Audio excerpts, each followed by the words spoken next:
This is the Level Up Podcast. I'm Taylor Petrinovich. And I'm Kelley Gilster of 618 Studios.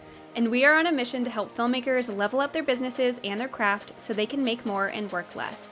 We want to help you confidently take your business from mainstream to luxury, and it all starts right here.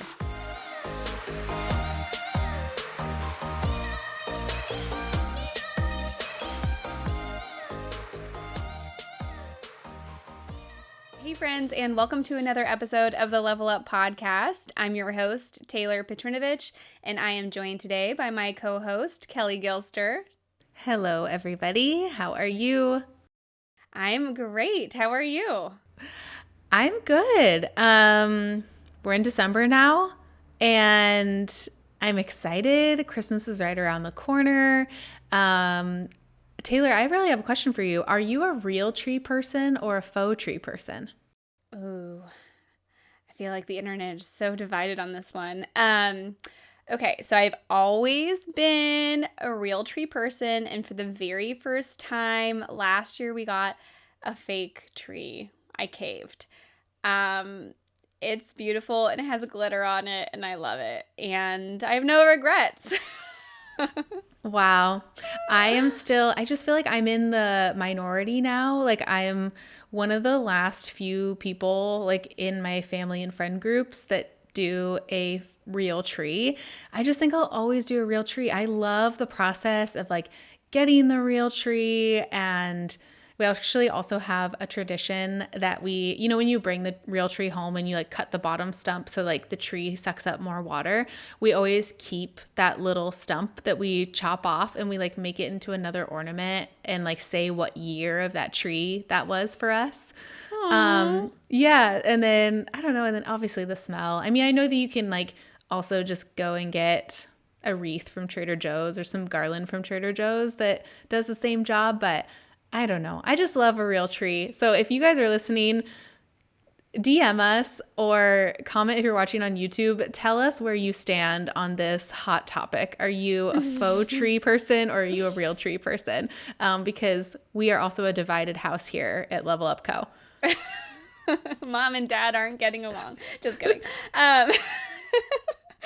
Okay, so I will say it was because of the mess, because I have a black thumb and I literally kill like all plants that come into my house, Christmas trees included. So I like to get them like literally on Black Fridays, like when we would always get our Christmas tree. And by like December 10th, the poor thing would be so dead. So okay, we just that does made make the pivot. That makes a little bit of sense. I always wait until December so it has a little bit more life to it.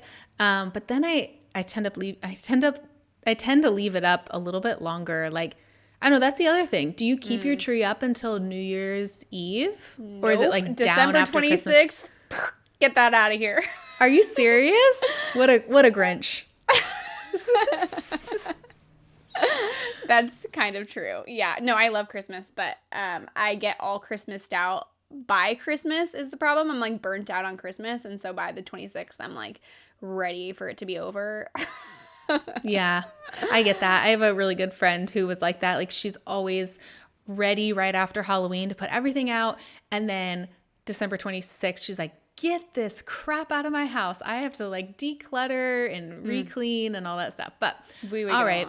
Obviously, we're very excited about Christmas. We could talk about it all day.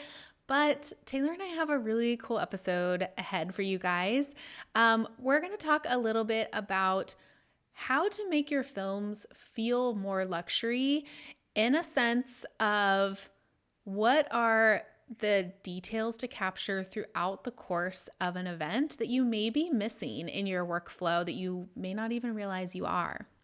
Yeah. And I would say this is I would say this is true for a lot of the content that we produce, but I think this episode is really great for photographers too, because there's a lot of photographers who also don't exactly know what to look for or what planners are looking for. So I would say if you're a filmmaker or photographer who really wants to kind of elevate your business and kind of move to that next level, that some of the things we're going to be talking about today are going to be really helpful for you when curating your content, but also when you approach shooting the day. Because I don't know about you, Kelley, but there were times, and I mean, there still are times sometimes, but more so in the beginning of my career, where I would walk into a space and just be like, I don't see what to shoot here.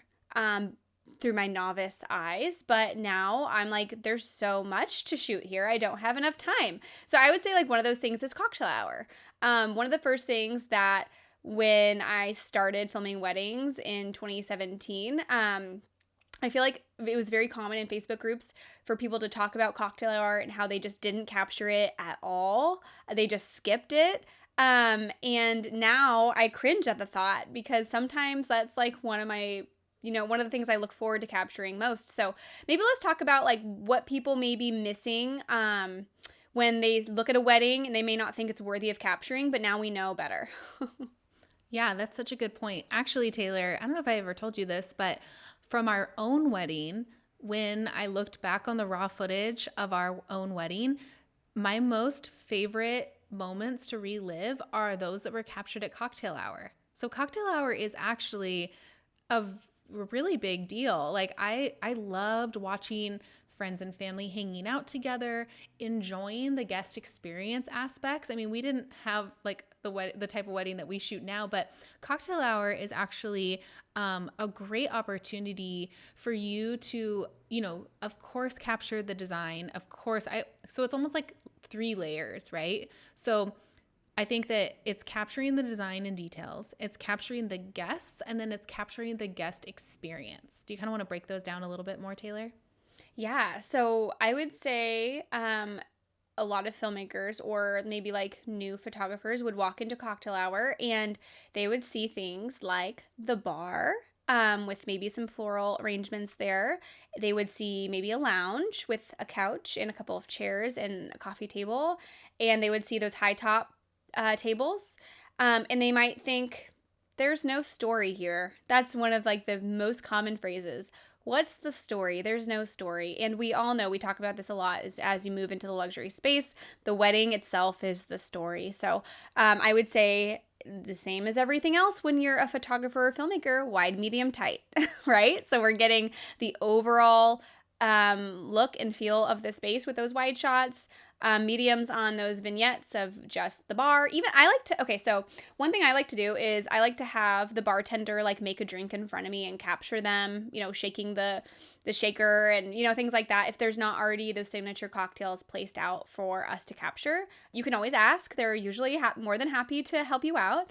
And then tights on whether it's the smallest little floral arrangement you've ever seen or the most grand ones. I'd say that they were specifically chosen by the client, and I'm sure the client loves them and they're going to want to remember it. And the planner, like the planner's probably proud of it too. So capturing those things for our vendor teams. Anything to add?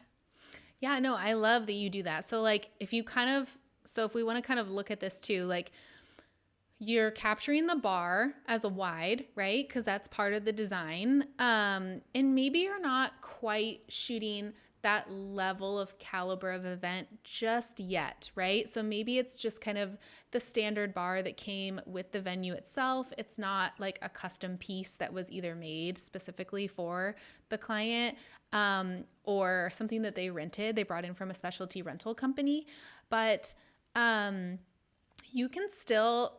There was a lot that Paul and I did in the beginning of our career to recreate scenes to make them look more luxury than they really were, right? Like in any industry that you'll ever be in, there is a level of fake it till you make it. And for years, Paul and I played that game too. And that could look like maybe the bar doesn't have an arrangement, but maybe you can pull an arrangement from somewhere very quickly. Maybe there was like a small arrangement at the base of the welcome sign when you walk into the ceremony. And now that arrangement is just sitting there and it's not doing anything. Maybe you could grab that and place it on the bar and make this look a little bit more... Always ask for permission too, if it's okay. Like you don't want the planner to be like, what the heck is this video team doing? But if you kind of want to set a scene and set a vignette, I think that like if you're doing it in a way that is, not intrusive to the guests or to the event experience itself, that is totally okay. And I think that some of us have also kind of seen like couples who have, their chosen cocktails, like their Like specialty signature. cocktails. Yeah, their signature cocktails for the evening. And so that's a really great time for, like Taylor said, go to the bartender. I mean, don't be cutting guests in line or anything like that. Wait till it's a little bit of a slow time at the bar and just say, hey, I would love to shoot some stuff of you making one of the signature cocktails or both of the signature cocktails. Have him or her make that for you. I also kind of like clean up the scene a little bit, make sure that there's not like empty soda cans in the way, or like things can get a little messy behind the bar. So I just kind of like ask permission if it's okay if I, move a couple of things just for the, just for the shot. Have them make that. And then you can also from there take those two signature cocktails and like place them in front of maybe the bar signage that they have there with a little arrangement, and you've just made a really cute moment and vignette that just adds to the depth of the event and the quality of the event. Yes, absolutely. And I would say this concept of cleaning up is one that can be applied to every portion of the day, starting with bride and groom prep, making sure there's no like half empty water bottles or dirty flip-flops in the shot, like there's things you can do to really like make it look better, and create a better experience for your client. And when they're looking back on these memories, like they don't need like that half empty water bottle was not part of the story. That does not need to be there, right? And so that's like especially true for cocktail hour. I would even say like going into like ceremonies. So we've all had like guests place like jackets on chairs before you have a chance to shoot. And this is one thing where I think it's okay to like say something, like to ask, like, can we please move these things, like, so we can capture this for the clients, you know what I mean? Like I think taking charge of like the way things look and like making sure it looks its best, is part of our responsibility, throughout the day. I mean, yeah, throughout the day. I would even say like sometimes during the reception, like if you want to capture, one of those like high boy tables, with like the decor with like the candles lit because it's dark and there's like discarded drinks there, like move them. That's okay. Yeah, like bust them yourself. Like we play so many roles on a wedding day. And even as you level up in the industry, like that doesn't stop, right? Like you're still looking for opportunities to further your business, better your craft. And I always say like I'm never good enough for like any type of thing. Like I can't tell you how many beds I've made so that the bed is looking good. Like when like those girls jump on there for a robe shot or whatever it may be. I'm clearing, like I've done like some gnarly things. Oh my gosh, Taylor, like even down to like someone leaving their retainer out on like the Oh. someone leaving their retainer out on the nightstand, and I'm like clearing all the nightstands up because there's like water bottles from the night before. There's also like the really ugly like hotel phones. I actually take that and like place it down at the base of the nightstand so you don't see any of that, or like the ugly clock that might come standard in the hotel room. Like looking out for those types of things and those small details are just really important in elevating. And then maybe even like, let's move really quickly over to the reception space. I am always very mindful of not shooting towards speakers, right? Trying to eliminate those as much as possible, looking for angles that don't include speakers or the server's trays or even exit signs. That's going to also really like further the level of your imagery. 100%. Yeah, I couldn't agree more. And I feel like when you're scrolling Instagram and you're like looking at people's work, like there is like a clear like sign, like when somebody maybe like is in the higher levels of the industry versus like in the, we would call like the mainstream market, and like how they approach shooting. And like a lot of the times, like you can tell like the devil's in the details, right? Like you can see all these things and you're like, so and so wouldn't do it like that. And so I feel like when we talk about always having room for improvement, it's these little things. It's like the little things that really, really matter. And so a lot of the things that we're talking about today, we're talking about like what to look for when we're capturing in order to like make our clients happy, of course, but like our planners really, really happy and showing off their work in the best light, and therefore helping us and our businesses as well. And then how to make make the shot better than it would have been if you just captured it in its like native like way, like when you approached it. So all of these things and more can be found in our elevated wedding shot list, which I would say is amazing for both filmmakers and photographers if you're listening. And you can find that in our shop, thelevelupco.com/shop. If you just scroll down, it's like the 4th or 5th item on there, and we recommend you snag it. It's very affordable, and I think it's just such a great resource to keep in your back pocket, like literally on your in your phone in the back pocket during a wedding day for you to refer to when you get to a scene and you feel a little stuck, you're not sure what to capture or what to look for. You just refer to that and it'll really help you. Yes. I mean, I love it. Taylor and I were looking at it again and we're like, this is so incredibly valuable. I mean, it walks through like what to include in your flat lays or little small items that can really elevate your flat lays.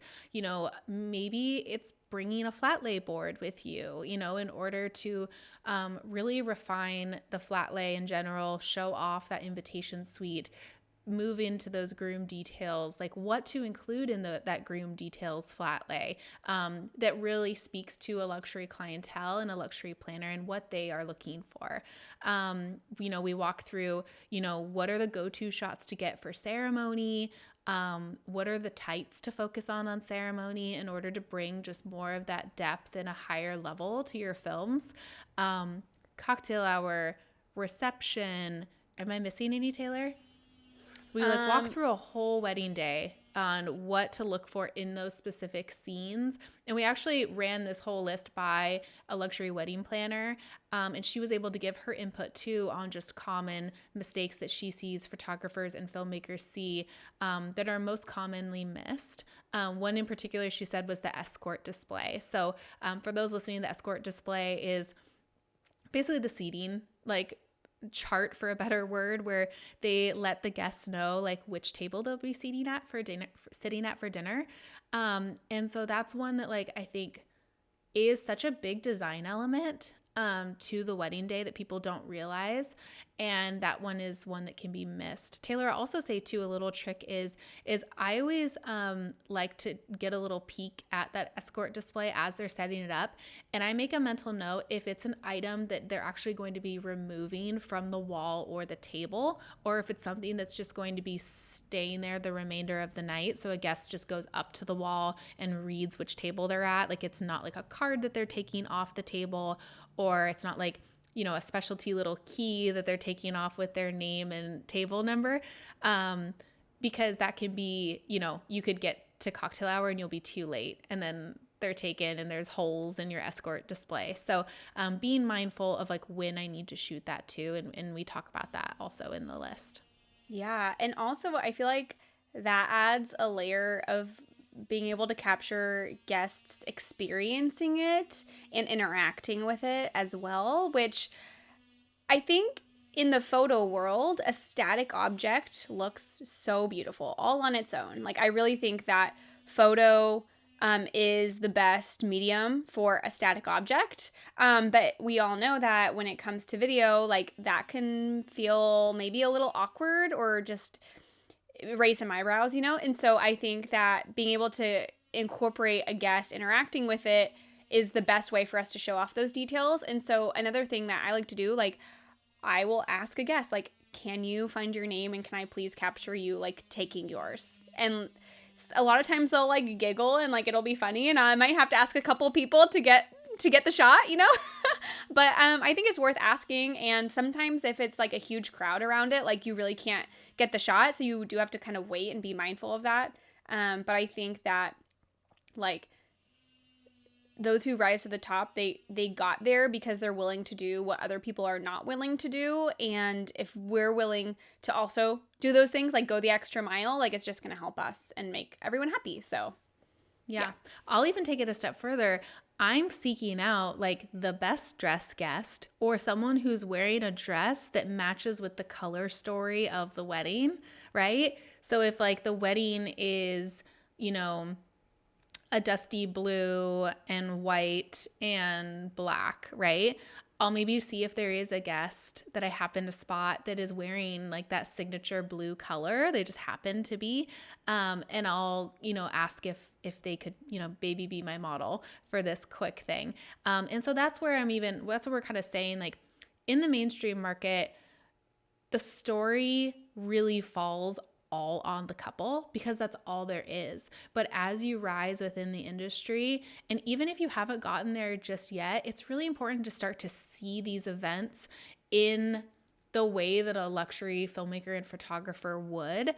So you can begin incorporating those when you start to see it, right? You don't want to miss out on those opportunities that you didn't know were important to capture and could really catch the eye of that planner that you've been wanting to work with, because you're taking it a step further and incorporating a new layer into your films that maybe they never saw you do before. So that's why I think this elevated shot list is so great. And, it's not just like a shot list. It really is how to look at a wedding day with a whole new lens, pun intended, and be able to, just really like elevate your work in a way that you might have been missing in 2023, but 2024, you are like ready to hit this new season with just a clearer outlook on the direction that you want to head. And I think that this can be really helpful for people. So let's just say somebody bought the elevated shot list and they're heading into their season and they do a really phenomenal job of capturing their events with all of these things in mind. Let's kind of shift gears to talk about what they're doing with this content and how to best utilize it. So I would say the most obvious one is incorporating it into the client's film, right? I think that's a no-brainer. Like the best shots are going to make it in, and a combination of detail and like client and guest including content is great. But obviously, like we're going above and beyond for our content as well and for the planner. So what are some maybe best practices on how to leverage this video or photo content? Yeah, I mean, we are always, Taylor and I, we speak to the ends of the earth on reusing and recycling that all-star wedding that was on your calendar in 2023. Just because you shared it once, that doesn't mean that it ends there, right? Let's look for other elements to be able to show some greater, depth and detail of those certain vignettes. So that might be now that you kind of have the shot list in mind, you can kind of look back on maybe those 3 or 4 amazing events that you had that you want to do more of those, right? You don't want to keep, that one felt different. You know that the spend on that wedding was different. It was at a venue that you want to work at more. Like keep pumping that out, show what you want to attract, and that's what's going to get you there. And so like, I don't know if I'm kind of going off on a tangent right now, but like also like, we talk a lot in Mastermind about how to formulate your ideal client and what is speaking to you. And like, I know for me, there might be little moments, maybe the entire wedding day didn't speak to my ideal client, right? Like the florals just like weren't quite there or whatever, but I look for certain elements that would speak to my ideal client. Like maybe it's, a really great guest experience of we're in Nantucket and there is someone hand shucking oysters for all the guests at cocktail hour. And cocktail hour was like out on this beautiful pier. And like, that's what I want to showcase. And so I'm going to show that. And so I'm going to like put together like a 20 to 30 second reel of like just that moment within that day. That's really enough. Like I think that like so often in the mainstream market, we think that we have to show the entire wedding day, whereas like there might be, not every wedding day is going to check all the boxes for our ideal client and where we want to head. Yeah, no, that's so true. And that's something that we talk about so much to our students, and it's being really selective in what we share. You're going to attract more of what we put out, and it's okay to not show full events. And that goes for anyone listening. If you're a planner, photographer, florist, videographer, whatever, like you don't feel pressure to share online everything from the event if it's not all ideal. Like you really can cherry pick what you choose to share, and it is very highly encouraged that you do that. And on the flip side, to like leverage that content like as much as possible. Like it's okay to show those things more than like some of your other weddings. Maybe like you're like, I would say like if we were to put it on like a grading scale, like we have like our A weddings, B weddings, and C weddings, right? So I would say like the majority of your content should be made up of A weddings. Like let's say, I don't know, 75% of your content should be A wedding content. And then we can kind of go like 15% B content, 10% C content, just to like fill the gaps a little bit, like, you know? And so obviously like we're not shooting 100 weddings a year. Like maybe you only have 3 events that were like grade A. So that means you're reusing a lot of elements and you're recycling and you're trying to figure out different ways to showcase things. And the more you shoot and the more you pay attention to on the wedding day to shoot, the more you curate things and get really high level content, the better you're going to be able to leverage. I don't know how many times we've all sat down on our computers and we're like, I just don't have enough to work with here. Like I've shown the same shot a million times. Well, like if you can come at it from a different way or see it through like a fresh perspective, then you're going to have more to work with, more variety. Absolutely. And I feel like we're even like a little bit foreshadowing another future episode that we have on the horizon, which is how being self-serving in your business is not a bad thing. We're going to have that one coming out in just a few weeks. It's one that you're not going to want to miss out on. There is such kind of a hiccup on not showing every single wedding in regards to maybe you're feeling like your clients are going to get their feelings hurt or whatever. But I'm going to share also personally like how I overcame that and the steps that I took because I used to share every single wedding, right? And you kind of have to, honestly, in those like first 1 year, maybe year 2, but really by year, beyond that is when we really should start curating. And if you are in those first couple years and you're listening, maybe that's when that starts now for you.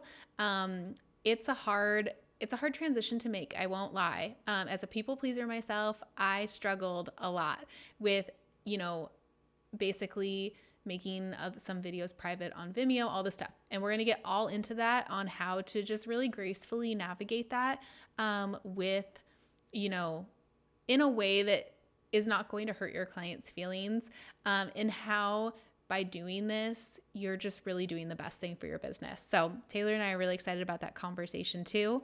Again, we hope that you will pick up that elevated shot list bundle that we have in our shop. Head over to thelevelupco.com/shop and you can find it there.